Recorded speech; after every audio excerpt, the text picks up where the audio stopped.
Bueno, buenos días. Vamos a hablar el día de hoy de abordaje inicial del paciente quemado.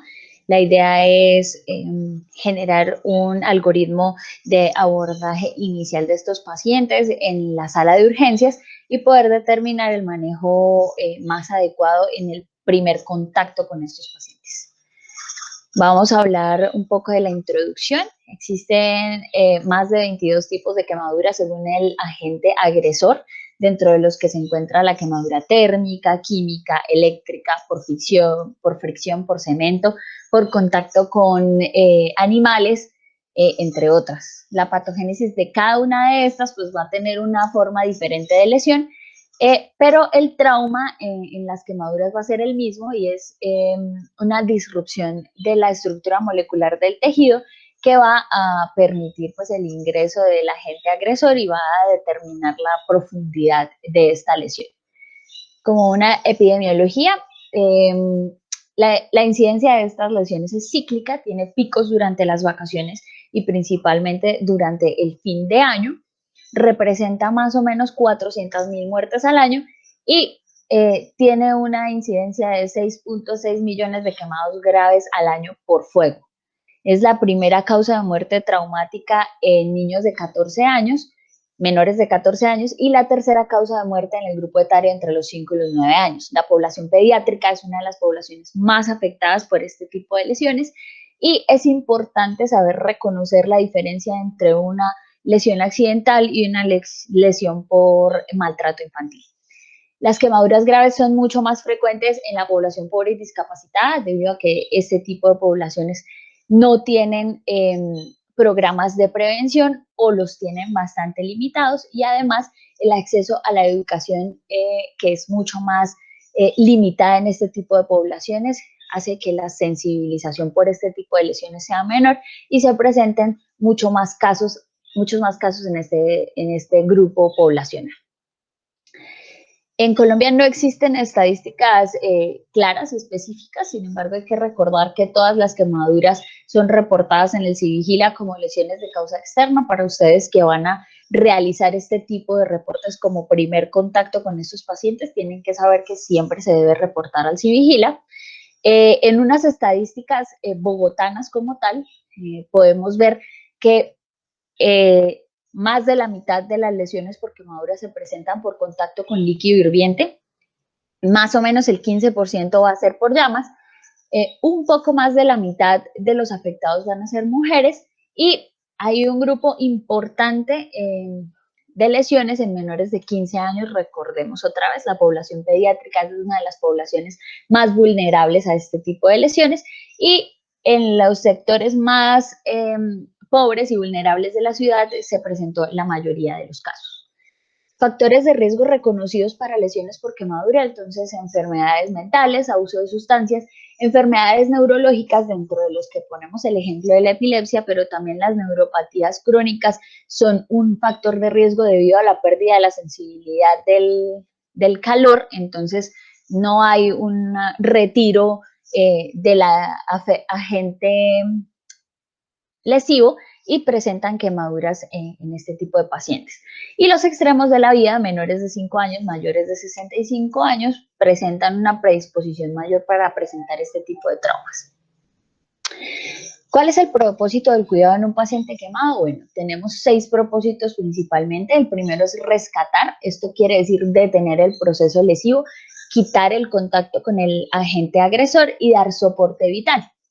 El segundo es resucitar, esto vaya más orientado a la función orgánica, a la atención inmediata que se debe dar en el primer contacto, que es en el que ustedes son los primeros en llegar. La tercera es remitir. ¿Qué pasa? Después de la atención inicial que ustedes van a dar, hay algunos de estos pacientes que van a requerir un manejo especializado y hay que saberlos reconocer e identificar con el fin de trasladarlo a atención especializada y pues mejorar el resultado de este tipo de trauma. Revestir, cubrir las heridas tan pronto como sea posible es muy importante para mejorar tanto el proceso de cicatrización como impedir lesiones secundarias y favorecer el ambiente fuera de infección. Los últimos 2 propósitos van a estar mucho más enfocados a la atención del especialista. La primera es la reconstrucción, que ya el cirujano plástico, según las necesidades individuales del paciente, va a determinar la necesidad de coberturas, de poner injertos de piel, colgajos, según la profundidad y la gravedad de las quemaduras, y la rehabilitación, que siempre se va a hacer con un grupo integral de especialidades y de personas que van a favorecer el mejor resultado funcional para los pacientes con quemaduras graves. La fisiopatología de la quemadura básicamente es transferencia de calor. El agente agresor va a tener una temperatura que supera los umbrales energéticos y los umbrales de las estructuras moleculares de la piel. Va a generarse una transferencia de calor desde el exterior hacia el interior, y según el tiempo de exposición y la temperatura del agente se va a determinar la profundidad a la que el agente agresor alcanza y pues la lesión del tejido que logra hacer el agente. Recordemos que en condiciones de energía subletal, es decir, en condiciones en las que la temperatura no supera los umbrales energéticos del tejido, las células tienen la capacidad de adaptarse y se vuelven resistentes a mayores temperaturas. Es decir, que si la temperatura va ascendiendo paulatinamente, el tejido va a soportar temperaturas mayores. Entonces, la fisiopatología de la quemadura básicamente se trata de una pérdida de la continuidad de la piel por el agente agresor, va a llevar a un aumento de la permeabilidad capilar y a un aumento de la presión oncótica que se da debido a la degradación del colágeno. Empieza entonces una fuga de líquido rico en proteínas, empieza el edema que va a hacer su pico a las 8 horas y que va a persistir por aproximadamente 72 horas. Aquí es súper importante determinar si el edema se extiende sistémicamente, porque a más grande la quemadura, más posibilidades hay de que el edema sea sistémico.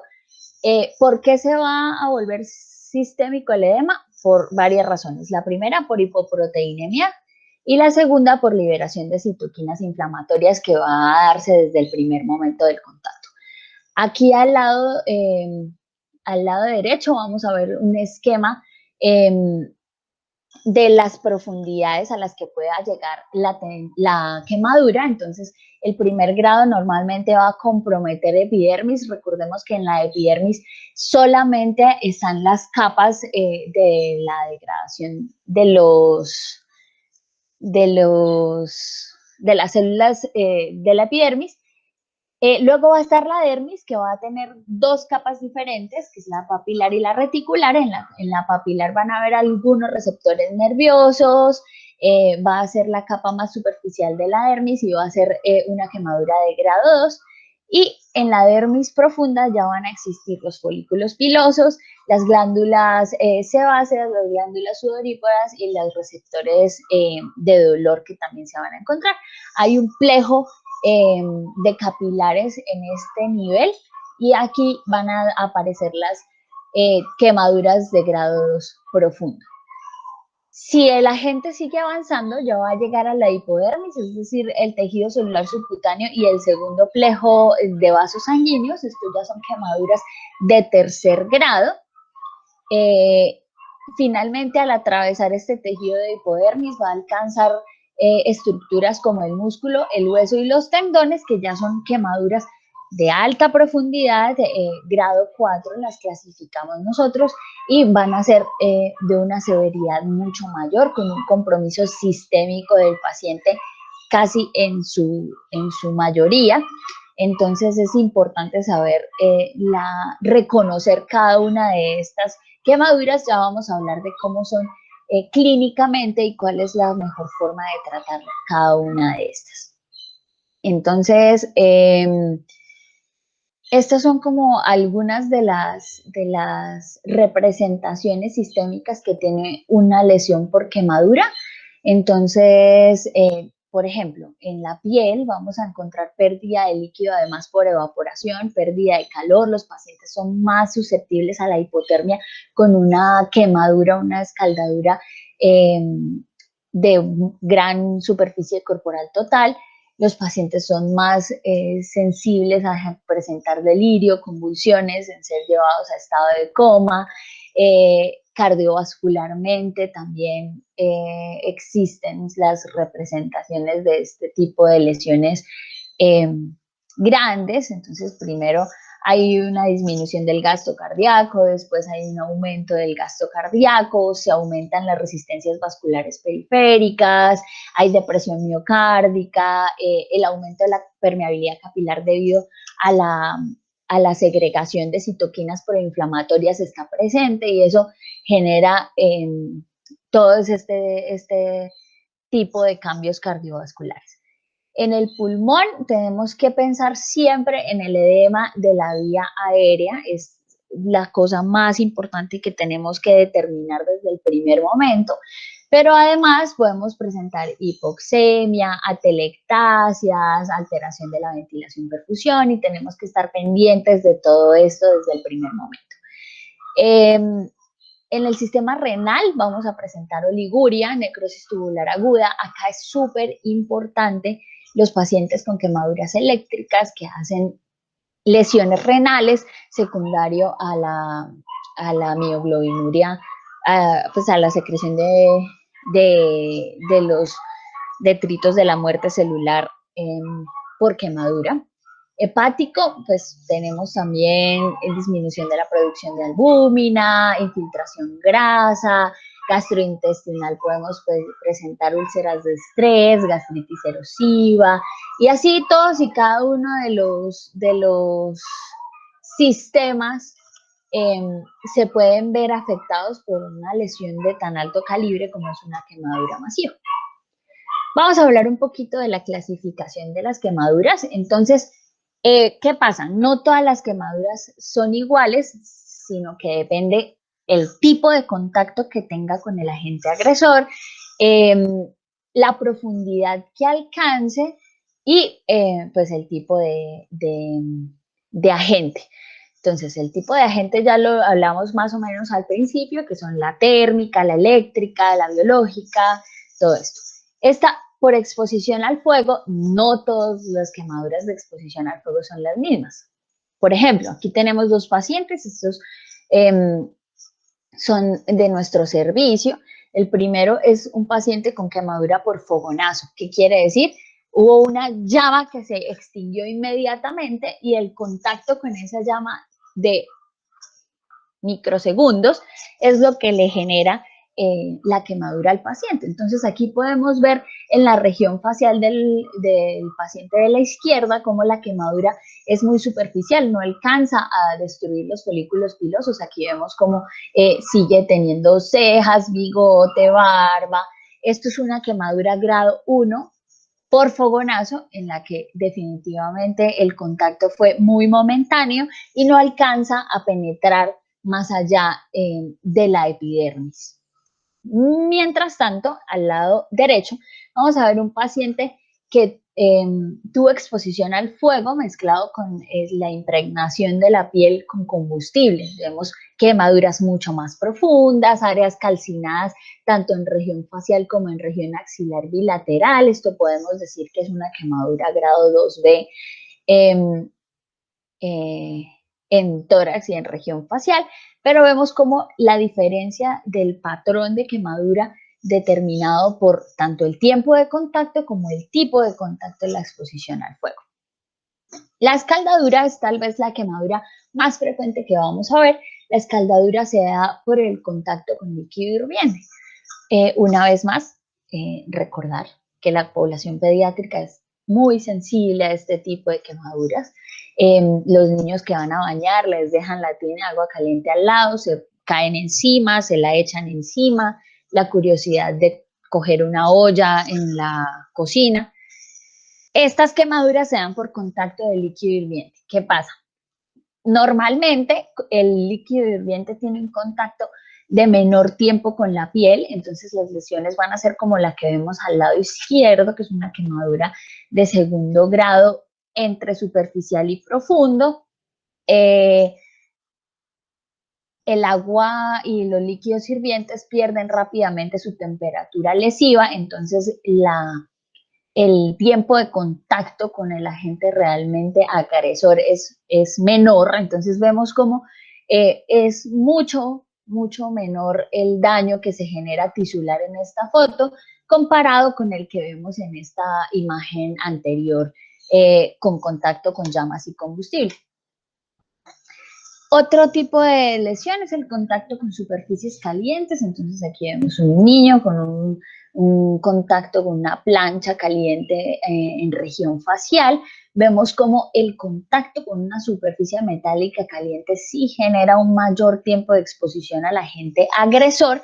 Y vemos como las quemaduras de este bebé son básicamente 2B con compromiso de la dermis profunda y lesión ya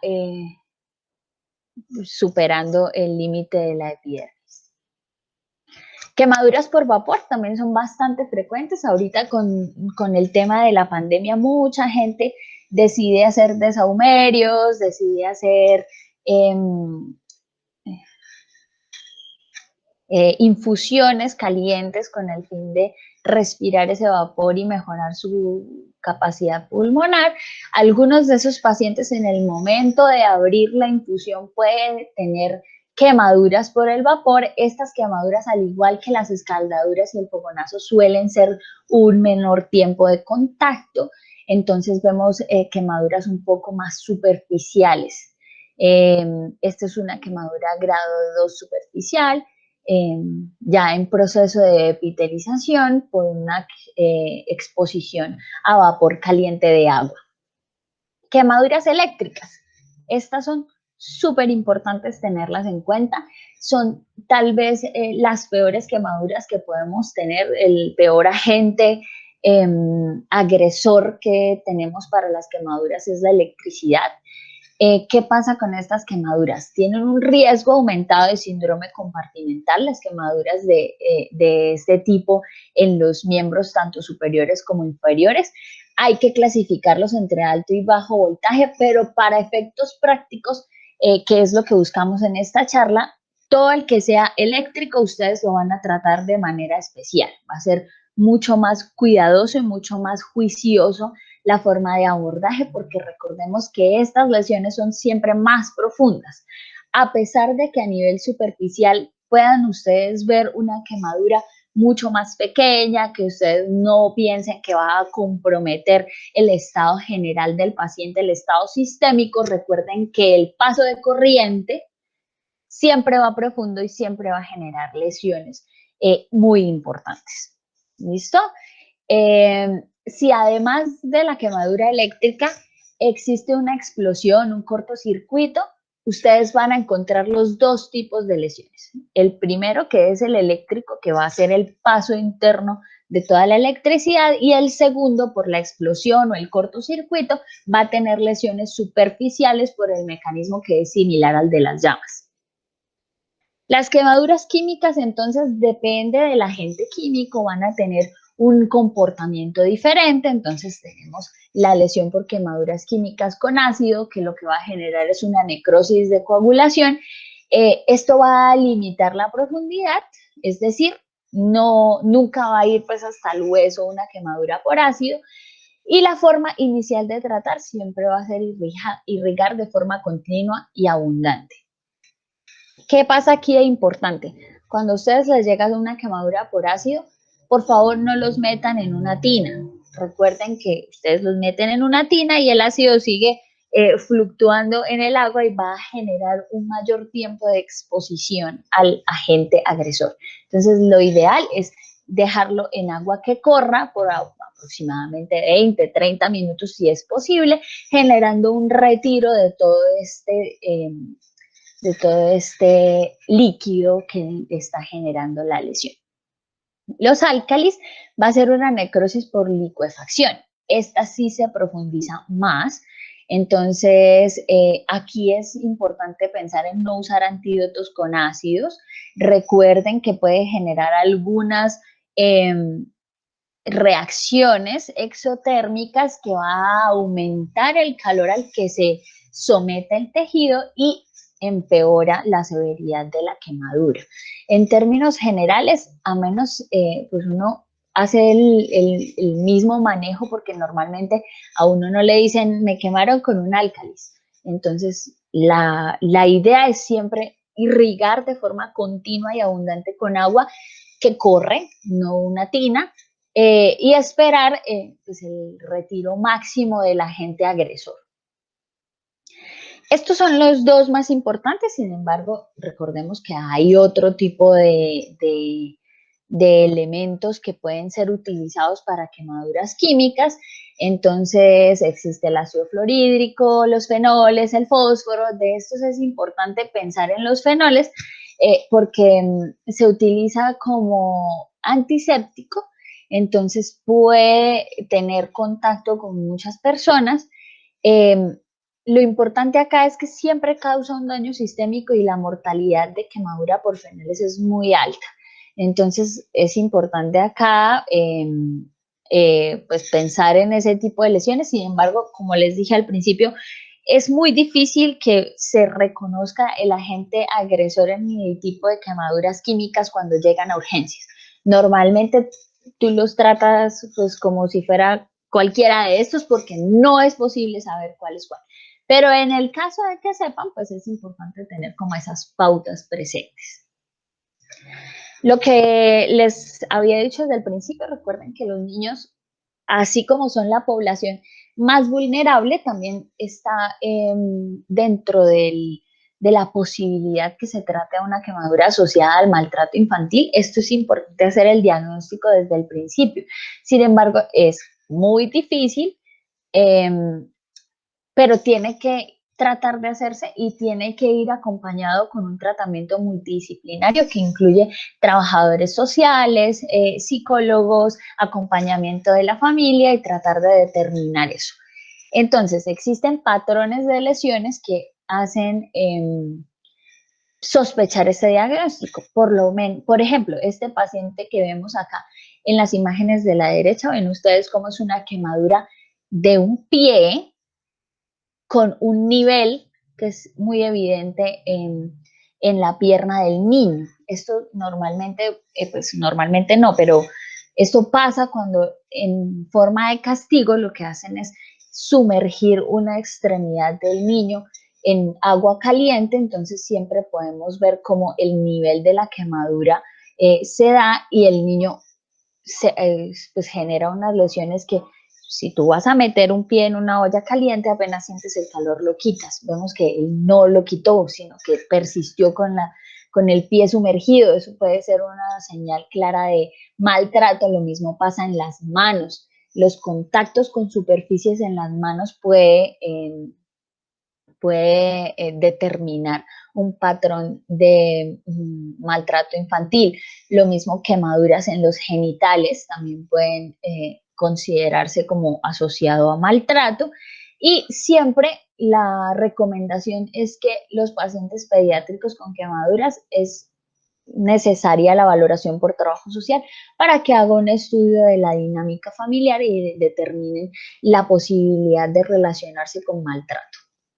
Entonces, lo que les estaba diciendo más o menos, entonces, la escaldadura, es decir, cuando se produce por agua caliente, entonces los bordes siempre son nítidos, bien delimitados, en guante o en calcetín, como el niño que vimos eh, previamente. Estos pueden ser una sospecha de maltrato infantil en contexto del paciente quemado.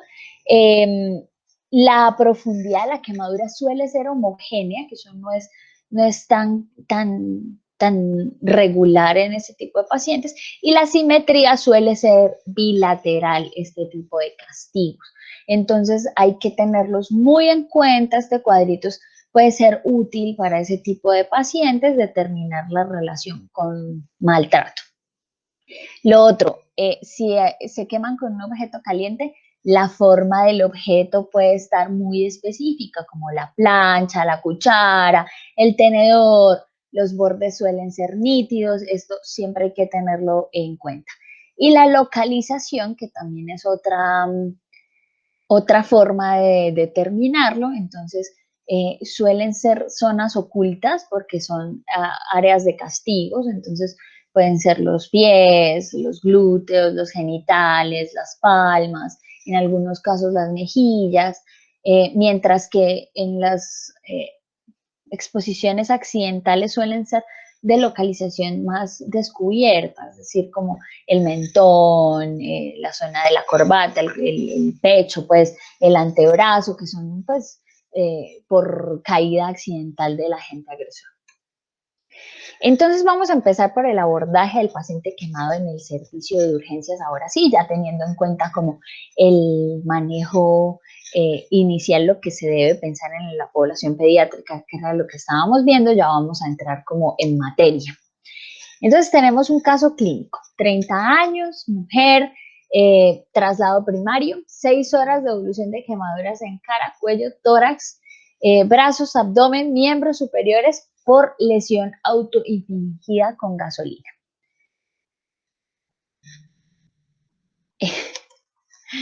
Entonces aquí vemos esta paciente, básicamente ingresa ya con manejo de la vía aérea.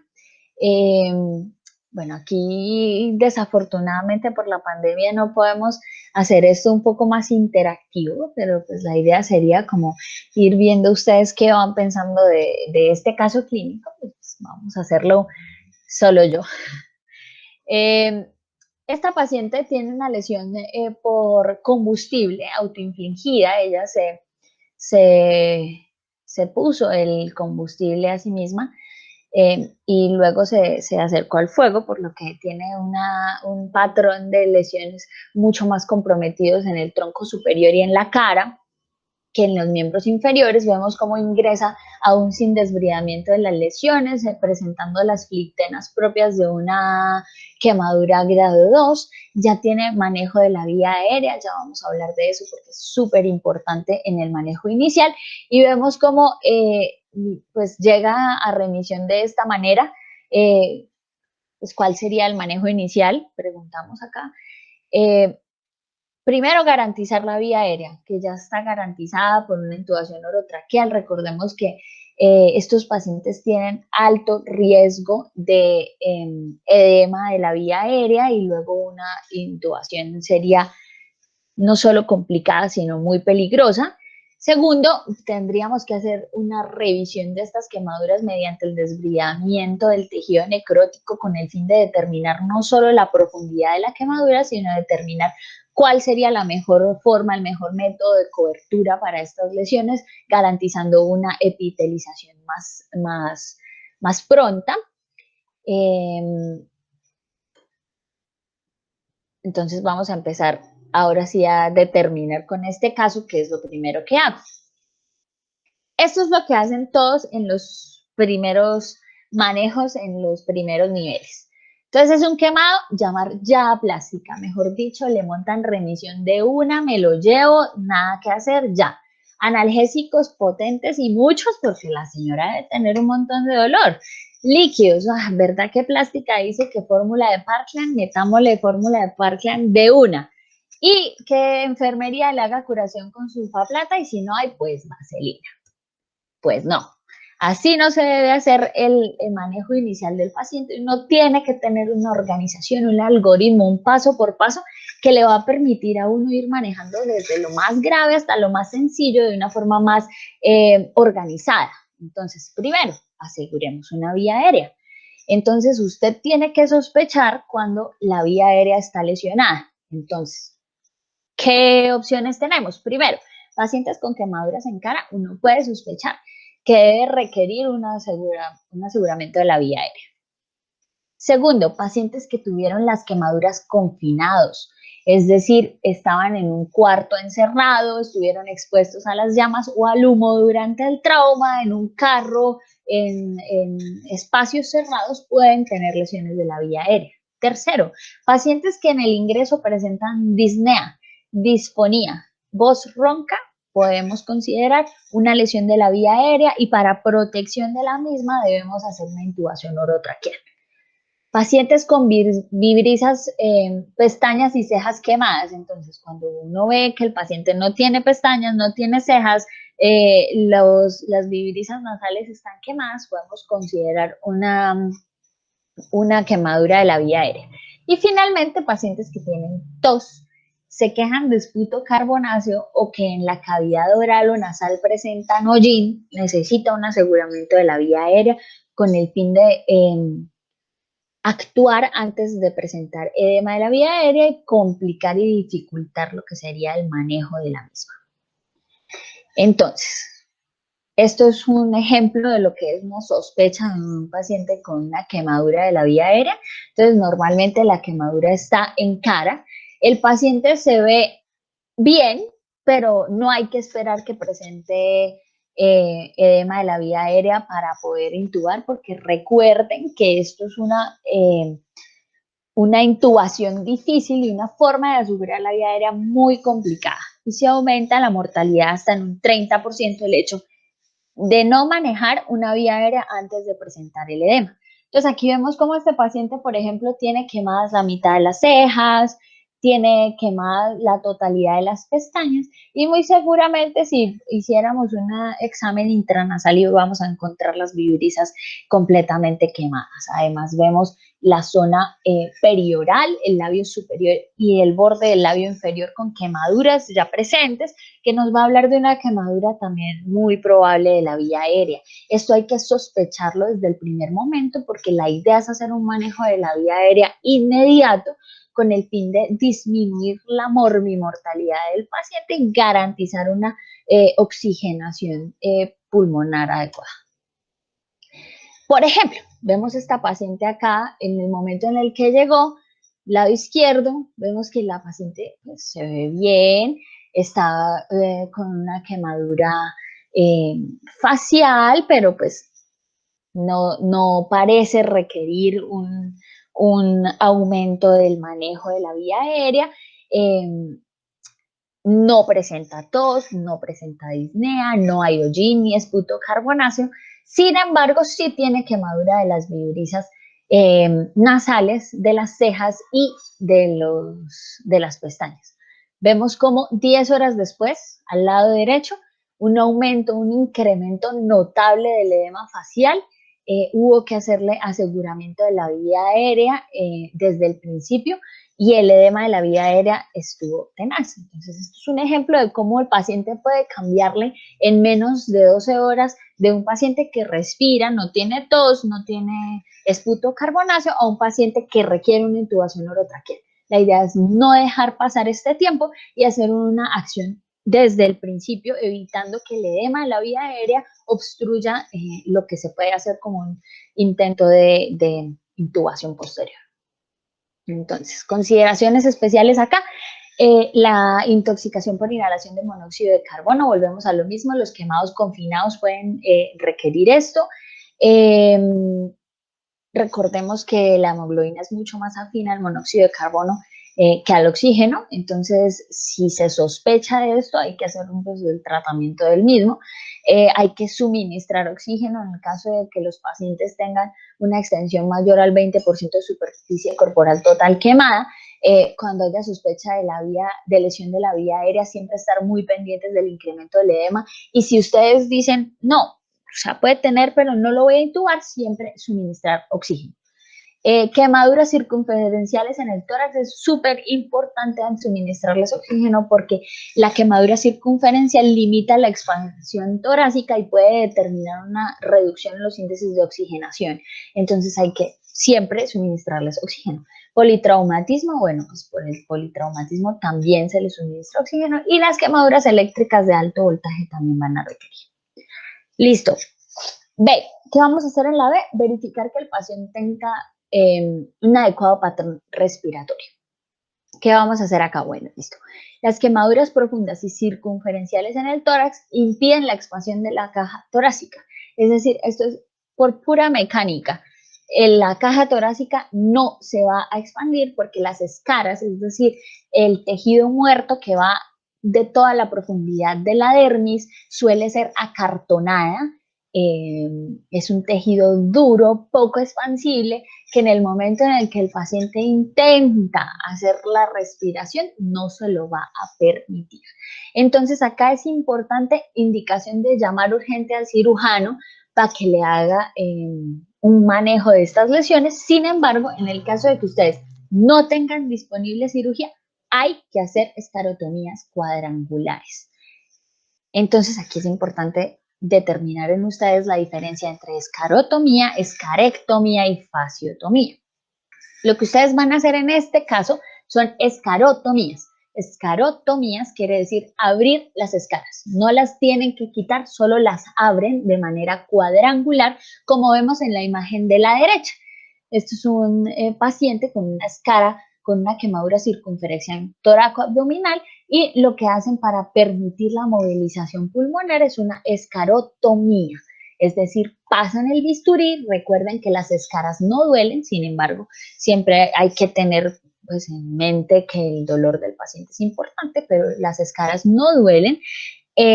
Se pasa el bisturí de forma cuadrangular, abriendo la totalidad de la escara y haciendo pequeños rectángulos o cuadrados a nivel toracoabdominal, permitiendo la expansión torácica y mejorando el patrón respiratorio.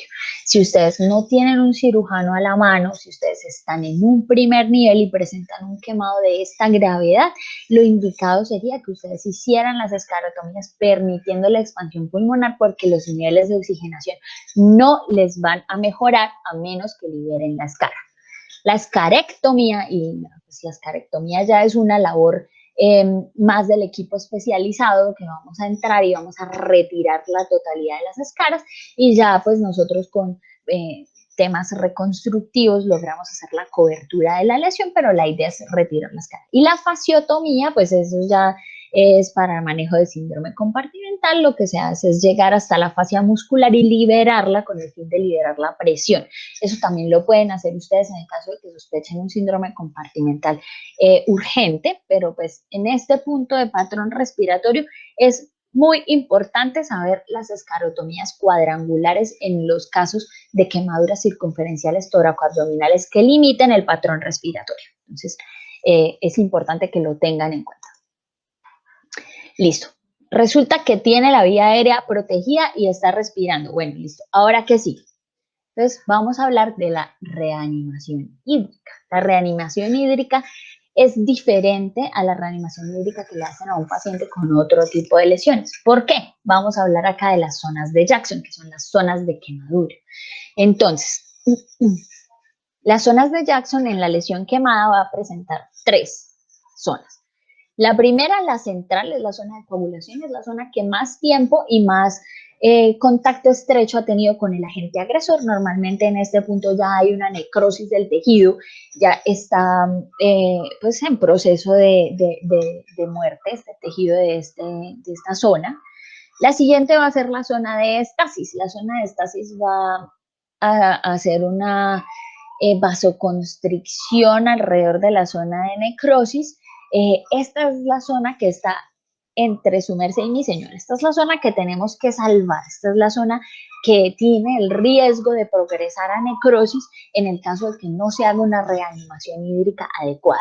Y la zona de hipertermia o hiperemia, que lo que hace es una vasodilatación, es ese rojito que uno ve alrededor de las zonas quemadas, que lo que hace es tratar de luchar para vasodilatar la zona de estasis y lograr una mejor perfusión de esa zona. ¿Qué tenemos que hacerlo con la reanimación hídrica? Ayudarle a la estasis a volverse hiperemia y no a volverse coagulación. Entonces, como esa zona está tan susceptible a los cambios, el hecho de que uno llegue con una reanimación hídrica adecuada, con un alto volumen, incrementa el flujo sanguíneo a la zona de estasis y rescata este tejido de la necrosis. Entonces, ¿cómo le ponemos líquidos a estos pacientes? Bueno, Parkland es la más comúnmente usada. ¿Qué pasa? Esto es una guía, pero hay que tener siempre en mente que la reanimación de estos pacientes debe ser guiada por metas. Entonces, no debe uno decir, sí, el primer día le pongo 4, el segundo día le pongo 3, el tercer día le pongo 2, porque si usted se rige de eso tan drásticamente, puede pues descompensarse del paciente de un momento a otro. Entonces, eh, la Parkland original dice que se pone 4 cc por kilo por superficie, por porcentaje de superficie corporal total quemada. Actualmente se acepta que puede ser de 2 a 4. Siempre se reanima con lactato Ringer y se va a poner de esa suma que hicieron 50% en las primeras 8 horas y 50% en las siguientes 16 horas. ¿Qué es importante saber acá? Las horas van de acuerdo al momento del trauma, no el momento de ingresar a urgencias. No es que yo empiece a contar de cero porque me llegó a las 8 de la mañana, no. ¿A qué horas fue el trauma? La reposición de líquidos se hace desde ese momento. Y siempre se indica en pacientes que tienen quemaduras desde el 20% de superficie corporal total y siempre va hasta un máximo de 50%. ¿Qué quiere decir esto? Si el paciente se quemó 20%, usted le empieza reanimación hídrica con 4 cc por kilo por 20% y vamos mirando. Si el paciente se quemó 70%, recuerden que el máximo de esta fórmula va hasta el 50% de superficie corporal total quemada. Entonces, así se haya quemado 70, ustedes calculan 4 por kilogramo de peso por 50% de superficie corporal total quemada y esa va a ser la fórmula inicial del paciente. ¿Y los niños? Esto es súper importante porque ellos, a pesar de que usted les podría hacer Parkland en caso de que no lo sepa, existen unas fórmulas propias de los niños que va pues con el cálculo de la superficie corporal total de ellos, que es diferente que en los adultos. Si tiene más de 14 años, es un adulto. Si es niños, en los adultos todo mayor de 20% se le inicia.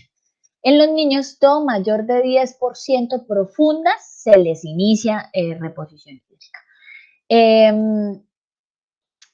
Y recordemos también que la proporción corporal de los niños cambia durante la edad. Entonces, los niños tienen más grande la cabeza en relación con el cuerpo cuando son más chiquiticos. Entonces, eso es importante tener en cuenta. Ya les voy a mostrar la fórmula. Y siempre se hace la reanimación con cristaletes. Entonces, determinar que los niños siempre tienen piel más delgada, los niños son mucho más susceptibles a la hipotermia, más susceptibles a la evaporación por las heridas, la contractilidad cardíaca es limitada, entonces existen unas fórmulas diferentes para los niños según pues, la superficie corporal total y pues la forma de calcularlos. Acá están Cincinnati, que es una modificación de la Parkland para niños, Galveston y Parkland en caso de que no sepamos las otras dos. Esto es importante tenerlo en un cuadrito, no es pues obligatorio que se lo sepan de memoria, pero por lo menos tener el cuadrito y saber que pueden hacer el cálculo de una manera más rápida. Ahora, ojo, ¿qué problema tiene si le pongo más líquidos al paciente de lo que necesita? Bueno, esto se llama fluid creep, que esto es una tendencia a la sobrereanimación hídrica. ¿Qué pasa con el fluid creep? Se sobrepasan los requerimientos hídricos del paciente y vamos a llevar al paciente a problemas como un edema pulmonar, que es gravísimo, síndromes compartimentales tanto abdominal como de extremidades, siendo el abdominal el más grave, disfunción multiorgánica, susceptibilidad a infecciones intrahospitalarias, aumenta la mortalidad y la lesión por el edema local. ¿Qué pasa con el fluid creep? Por eso es que los pacientes deben ser reanimados por metas, no por fórmula de Parkland. Usted inicia la fórmula de Parkland, pero aproximadamente las primeras 24-48 horas, cada hora se debe estar revisando el gasto urinario, tanto de los pacientes adultos como niños, y según el gasto urinario se van modificando las necesidades hídricas del paciente. Mantener un paciente entre 0,5 y 1 cc kilogramo hora nos da por hecho que estamos haciendo el trabajo bien. Entonces, ¿por qué se da el fluid creep? Primero, pueden sobreestimar la superficie corporal quemada. Esto es algo muy frecuente. Uso de metas superfisiológicas, recordemos que las metas se tienen que dar es por los resultados del paciente y el incremento de las dosis de opioides. Los opioides generan una vasodilatación sistémica que nos va a llevar al opioid creep, se llama eso, es como el pre-fluid creep. Entonces es importante tener en mente también esas dosis de opioides que se utilizan. Y no reajustar los líquidos es tal vez lo más importante para evitar el fluid creep, es ajustarlo según las metas del paciente. La reanimación guiada por el gasto urinario es la recomendación más importante ahorita. Los quemados eléctricos van a requerir más aporte hídrico desde el principio, normalmente entre 1 y 2 cc más de lo que le pongan a un quemado no eléctrico, y ir haciendo la guía de reanimación por el gasto urinario. ¿Cómo se calcula la superficie corporal comprometida? Entonces, recordar que primero, si las quemaduras son de primer grado, eso no se cuenta. Las quemaduras de primer grado no necesitan un cálculo de superficie corporal total. Si usted tiene dudas si la lesión es superficial o profunda, de entrada clasifíquela como profunda porque le va a ir mejor al paciente. Y 3, vamos a ver la fórmula de Wallace, que es la regla de los 9, que es lo que va a determinar la superficie corporal quemada, que es esta. Entonces existe ya, no hay que sacarla, no, nada, ya existe una tablita que también pueden tener sobre el porcentaje de quemadura según el área corporal quemada. Esto es importante para determinar las fórmulas de reanimación hídrica. Entonces aquí vemos la regla de los 9, esto es súper importante tenerlo en mente, si no se lo saben, por lo menos tener el cuadrito para poder calcular súper bien. ¿Qué pasa? No todas las quemaduras van a ser como así, se quemó todo el miembro superior, entonces tengo 4 o 5 por un lado y 4 o 5 por el otro lado. Pues no, van a ser por parches. Entonces hay que hacer una aproximación lo más clara posible. Recordemos que la palma del paciente sin los dedos va a permitir calcular el 1% de superficie corporal total. Entonces, pues esa es otra ayuda adicional. Existe además una regla de los 9 adaptada para pediatría. Recuerden que el niño tiene la cabeza más grande, entonces hay un factor de conversión, que es aquí el 9 más 9 menos, más 10 menos la edad, que va a determinar la regla de los 9 para pediatría. Sin embargo, esto también tiene un cuadrito que también sería súper chévere que lo tuvieran, por si acaso, para determinar la superficie corporal total quemada. Estos son otros esquemas que son menos utilizados, como el Lumbrauder, que tienen unas discriminaciones más específicas para cada área corporal, pero sin embargo con la regla de los 9 puede ser suficiente para hacer el cálculo. ¿Listo? Entonces aquí vemos este ejemplo, la paciente que mostramos al principio, vemos cómo las quemaduras no respetan las zonas corporales como nosotros quisiéramos, sino que vamos a tener que hacer un cálculo según las zonas parchadas que están comprometidas.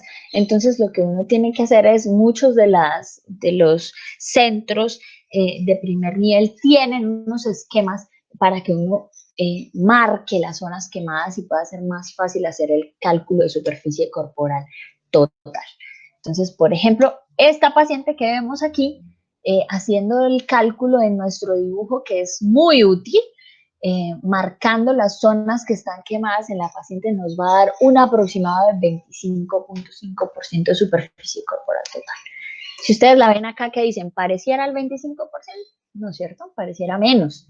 Pero cuando uno ya hace el cálculo juicioso se da cuenta que subestima el área corporal quemada.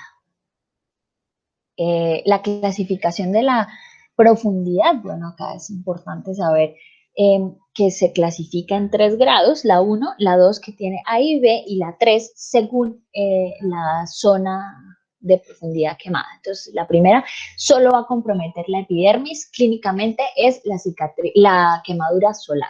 Eritema, reseco, blanquea la digitopresión, duele. Cuando uno lo toca, duele. En 7 días está cicatrizado. 2A va a comprometer la dermis papilar. Recordemos que la dermis papilar no va a tener ni folículos pilosos ni glándulas sebáceas, tiene las terminaciones nerviosas, no tiene vasos sanguíneos. Entonces, en la dermis papilar vamos a ver una flictema, que al retirar el tejido necrótico va a haber un fondo rosado. Duele. Esta duele. Y en menos de 14 días va a cicatrizar. Esto es, por ejemplo, las escaldaduras, es decir, el contacto con agua hirviendo que uno quita rápidamente en adultos. La 2B va a comprometer la dermis reticular. Va a haber flictena también en muchos casos, pero al levantar o es blanca o es moteada.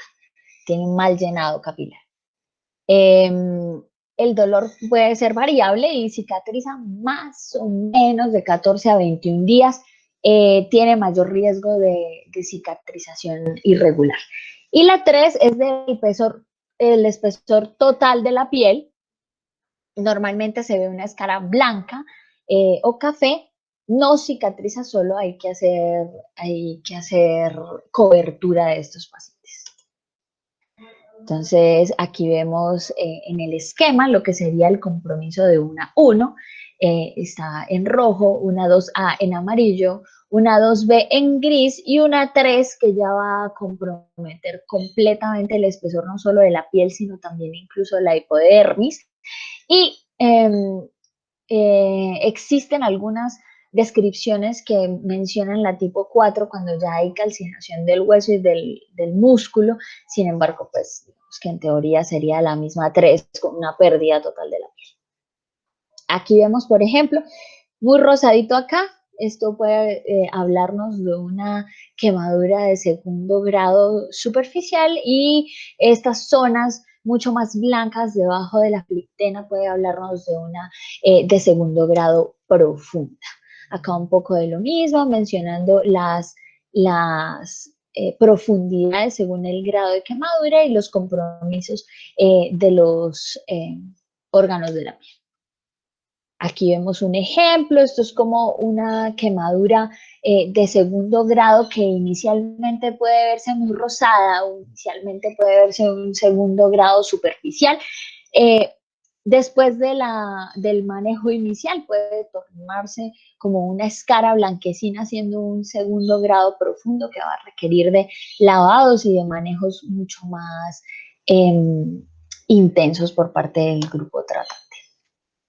¿Qué vamos a hacer con las quemaduras localmente? Entonces, el tejido necrótico o no perfundido es muy fácil de colonizar y muy fácil de infectar. Entonces hay que hacer un desbridamiento que disminuye la carga bacteriana, por ende el riesgo de infección va a reducirse. El tejido desvitalizado que se retira acelera el proceso de depitalización. ¿Qué pasa? Los ungüentos que utilizamos nosotros también no penetran el tejido desvitalizado. Entonces el desbridamiento es tal vez una de las cosas más importantes que tenemos que hacer para la cicatrización de los pacientes. ¿Debemos o no debemos desbridar las ampollas, las flictenas? Digamos que el techo de las flictenas puede utilizarse como apósito biológico, pero no permite valorar la profundidad de la quemadura. Y en el caso de que la quemadura sea 2 profunda, va a requerir un manejo con desbridamiento del lecho que no podemos ofrecerle a menos que quitemos las flictenas. Entonces, digamos que en términos generales nosotros retiramos las flictenas, no las dejamos de apósito biológico y preferimos hacer una evaluación de la profundidad de la quemadura para garantizar el tratamiento lo mejor direccionado posible. También recordemos que el líquido de las flictenas tiene mediadores inflamatorios, tiene vasoconstrictores, tiene leucotoxinas, entonces pues podemos desbridarlo con tranquilidad y va a ser mucho mejor para el resultado final del paciente. Entonces, ¿cuándo desbridar? Existen descripciones de una ventaja de desbridamiento temprano entre los primeros 3 a 5 días del trauma. Sin embargo, hay algunos que lo que defienden es un tratamiento conservador que no desbrida hasta más allá de 2 semanas aproximadamente. ¿Qué pasa? Desbridar en los primeros 3 a 5 días posterior al trauma disminuye la estancia hospitalaria porque mejora la capacidad de cicatrización, reduce la mortalidad, o pues podría reducirla, y además disminuye las complicaciones infecciosas y las demandas metabólicas del paciente. Se debe evitar la sobreresección de las áreas por compromiso indeterminado porque pues hay que esperar que reaccionen al tratamiento que se le está poniendo. Y si la quemadura es en mano, importantísimo. Toda quemadura en mano, sin importar profundidad, sin importar localización, quemadura en mano es igual a férula en posición de seguridad.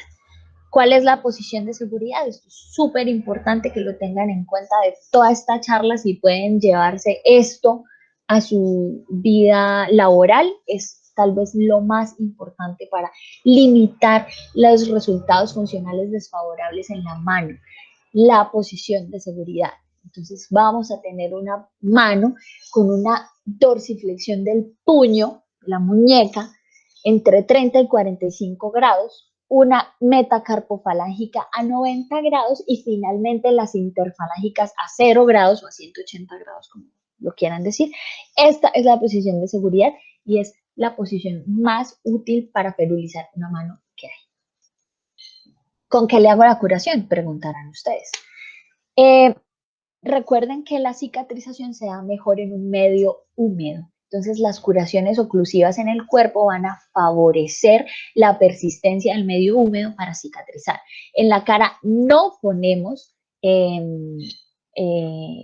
curaciones oclusivas, lo que ponemos es los ungüentos superficiales que se van cambiando cada 3 a 4 horas.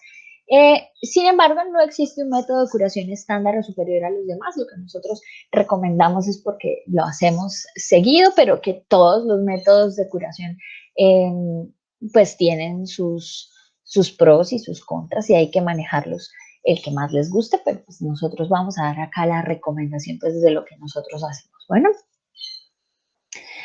estos son los principales ungüentos que se utilizan en los pacientes quemados.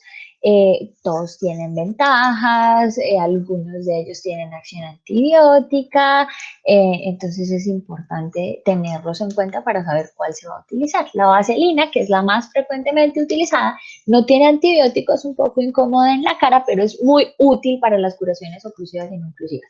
Mantiene el medio húmedo, mantiene la quemadura cubierta, mejora el dolor por la impregnación de ese medio, digamos, como oleoso, entonces puede ser muy, muy, muy útil.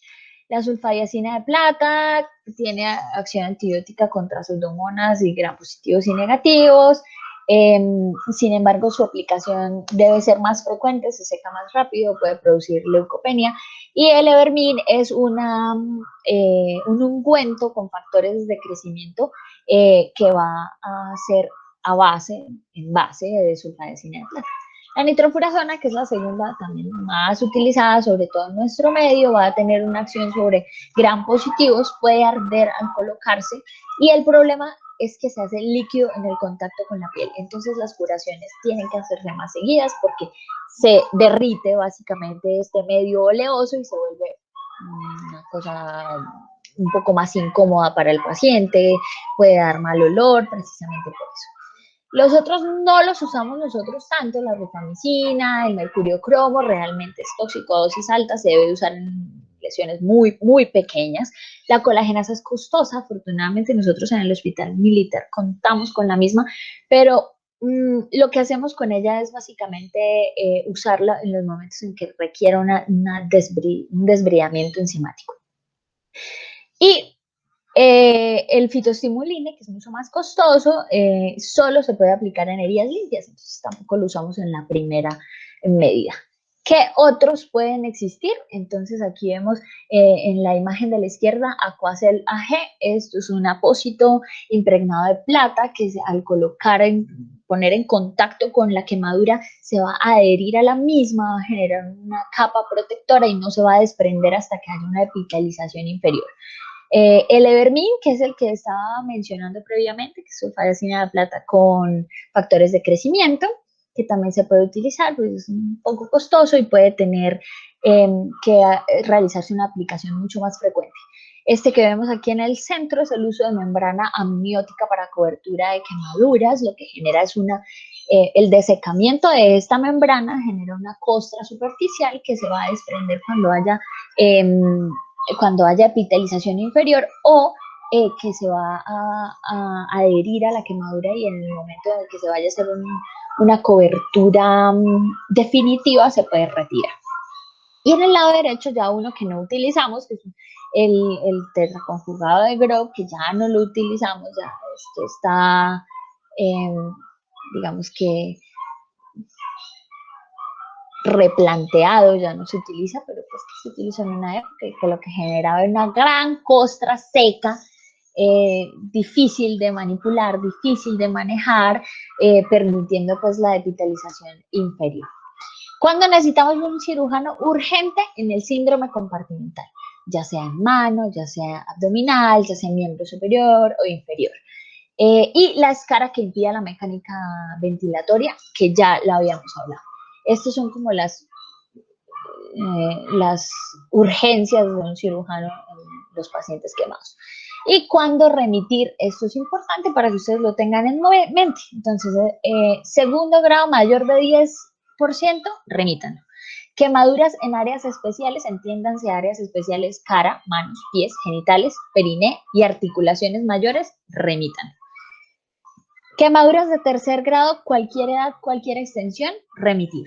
Quemaduras eléctricas y químicas, remitir siempre. Lesiones por inhalación, bueno, porque va a requerir un manejo en una unidad de quemados para manejo de la vía aérea. Que tengan comorbilidades que dificulten el tratamiento o prolonguen la recuperación, diabéticos, que ustedes vean que ya tenga enfermedad cardiovascular compleja, todo. Que tenga un trauma asociado a la quemadura, también remitir. Niños pequeños hay que remitirlos siempre, y pacientes en condiciones sociales especiales. Listo. ¿Algo más? Tromboprofilaxis podría estar indicada, no la inicien en el servicio de urgencias. Si el paciente no requiere una cirugía urgente, tampoco va a requerir una tromboprofilaxis urgente.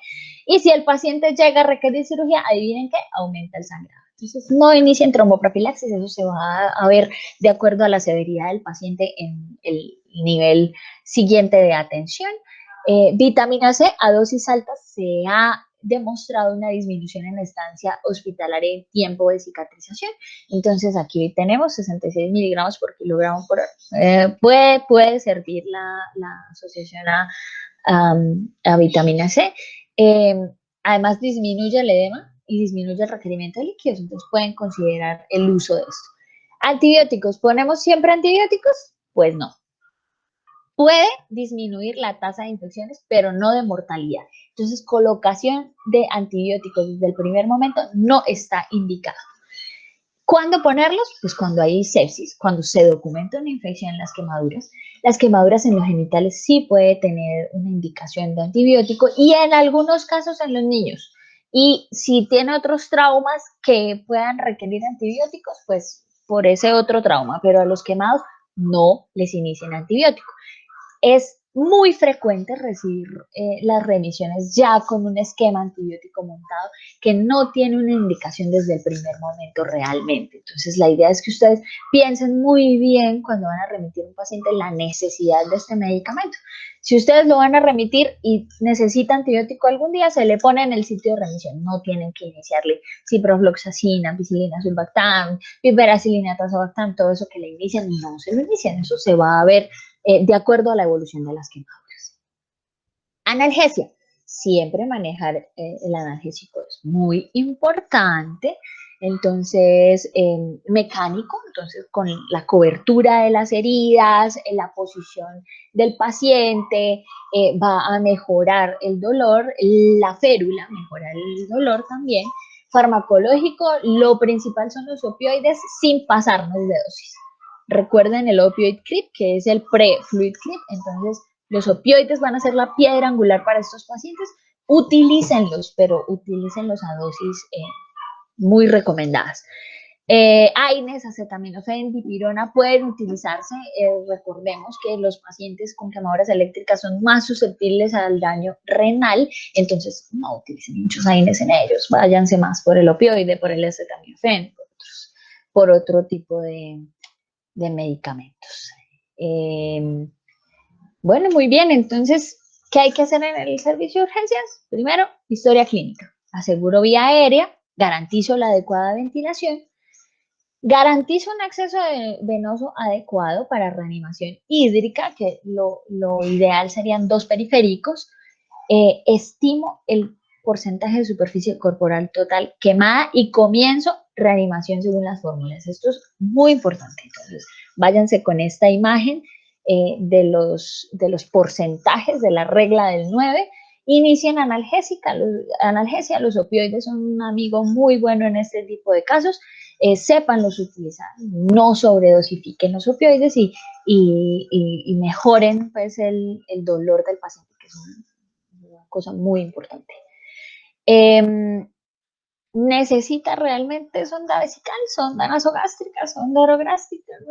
Eso es muy discutible y hay que tener cada paciente como un caso muy, muy, muy importante aparte. Yo no recomendaría el uso de sonda naso-orogástrica o vesical de entrada, a menos que tenga una quemadura perineal importante con compromiso del pene, con edema marcado, pues sí, toca pasarle una sonda porque él se va a obstruir por el edema, pero pues hay que hacer un análisis individualizado de estos pacientes. Curación inicial de las quemaduras, con lo que quieran, háganlo. Si no remito al paciente, lo desbrido, por favor. Si es en mano, pongo una férula ya en posición funcional. Siempre. La posición que hablamos, 30, 45, 90, 0, siempre. Ahí determino, hospitalizo, le voy a dar salida, lo voy a manejar como remito, esto es individualizando cada paciente, y tomo los paraclínicos. Sería hermoso que ustedes tuvieran en los primeros niveles todo, pero por lo menos un cuadro hemático, una función renal es importante para saber, un parcial de orina, y recuerden los quemados eléctricos, hacer electrocardiograma cada 6 horas. Esto es súper importante porque el paciente quemado hace alteraciones en la traducción, en la conducción cardíaca.